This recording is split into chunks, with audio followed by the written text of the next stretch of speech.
Les sensations quand on les joue, c'est que c'est rouleau compresseur. Le championnat anglais, c'est un des meilleurs championnats au monde. Et clairement, en fait, tu vois qu'il y a un niveau très professionnalisant, très professionnel, des joueuses très exigeantes, un staff complet de 12 personnes, comme je t'ai dit. La diff, elle est énorme. Dans cet univers pro, Bienvenue chez les Queens. les féminines partagent les mêmes infrastructures que les hommes, et ça, c'est pas rien. Au moins ici, on voit qu'il y a une vraie reconnaissance en fait des féminines et qu'elles sont affichées. Les gars, c'est leur salle de kiné tous les jours, ils nous voient en fait. Aujourd'hui, c'est vrai qu'en Angleterre, ils sont un cran au-dessus par rapport à la France. Nos matchs sont diffusés sur BBC. Il y a une plateforme en ligne où on peut suivre les matchs. Les temps forts du week-end sont diffusés sur les réseaux sociaux.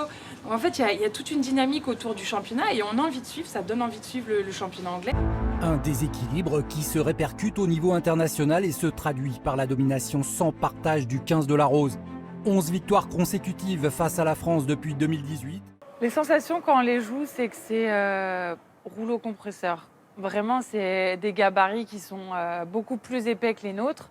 Et donc du coup, tu sens que c'est un rugby qui est très rugueux, très dans la percussion. Et ça, c'est ce qui fait finalement leur force aujourd'hui, qu'elles nous concassent sur les zones de contact. On voit qu'elles essayent quand même de proposer un autre jeu. Et on le voit beaucoup en club, où on voit justement des joueuses qui ont de la vitesse, qui ont des appuis, qui arrivent à mettre dans le vent la défense. Moi, dans mon club, j'ai des joueuses comme Abidao, Ellie Kilden.